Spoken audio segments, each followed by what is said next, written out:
Inej gave Nina's hand a brief squeeze, and after a moment, Nina squeezed back. She sat through the next fight in a daze, and the next. She told herself she was ready for this, to see him again, to see him here in this brutal place. After all, she was a Grisha and a soldier of the Second Army. She'd seen worse. But when Matthias emerged from the mouth of the cave below, she knew she'd been wrong. Nina recognized him instantly. Every night of the past year she had fallen asleep thinking of Matthias's face. There was no mistaking the gilded brows, the sharp cut of his cheekbones.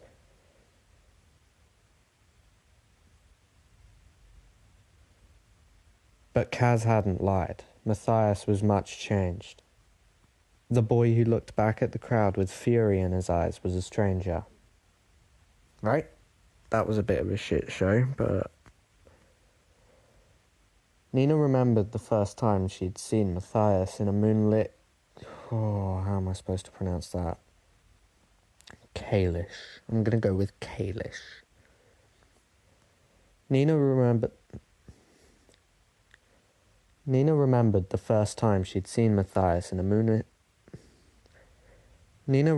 the first time she'd seen Matthias in a moonlit Kalish wood. His beauty seemed unfair to her. In another life, she might have believed he was coming to rescue her.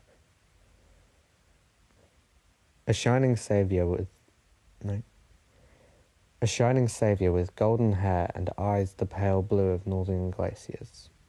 But she'd known the truth of him by the language he spoke and the disgust on his face every time his eyes lighted on her.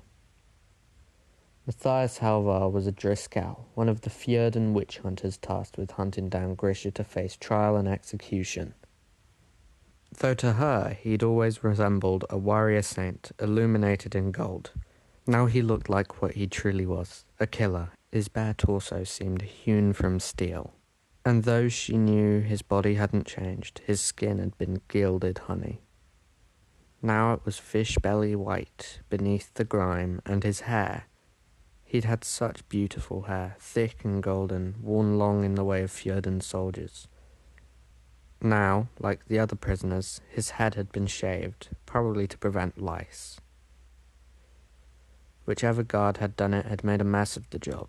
Even from this distance, you could see the cuts and nicks on his scalp, and the little strips of blonde stubble in the places the razor had missed. And yet, he was beautiful still. He glared at the crowd and gave the wheel a hard spin that nearly knocked it off its base. Tick, tick, tick, tick. Snakes, tiger, bear, boar. The wheel ticked merrily along, then slowed, and finally